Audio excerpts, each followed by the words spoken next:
Uwi na. Bugoy, uwi na. Tara na kasi. Kasi talaga. Bugs, tara na. Bugs. Uwi na.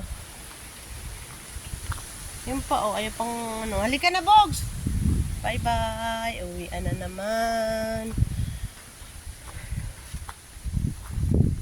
Ayaw pa ni Bugs. Ayaw pang umalis, oh. Sabi ni Bugs, natutulog yung tuta eh. Istorbo kayo. Tuloy. Ayan. Takbo siyang antok na antok. Awawa naman. Yan na, Bugs. Halika na. Doon ka na lang matulog sa bahay pagkatapos na. Pagdating natin.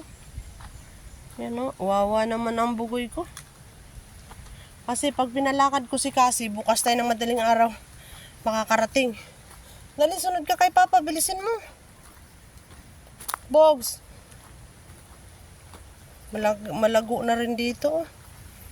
Malago na rin yung mga damo. Kailangan maabutan ko na yan. Ayaw pa ni Bugs talaga umuwi. Pag nandito si Bugs, ayaw ni Bugs umuwi. Ba't kaya?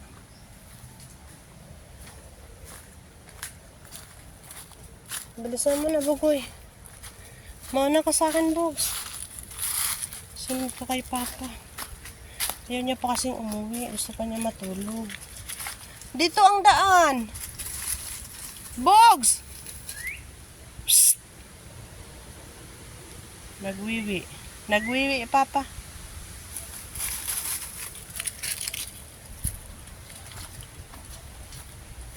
Busog na busog. Ulahala ng tiyan.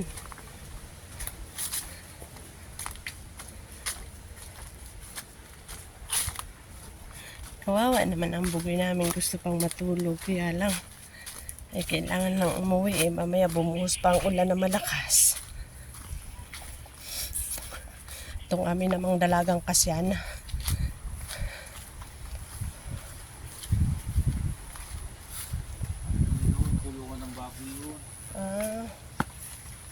Kala ko tambayan nila. Bakit naman ang kulungan ng baboy nandyan sa harapan? Dapat sa likod.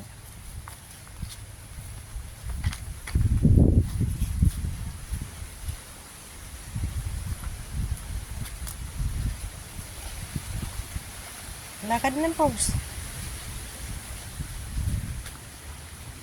Maganda yung pagka nasa likod kasi yung amoy hindi ganun kaano.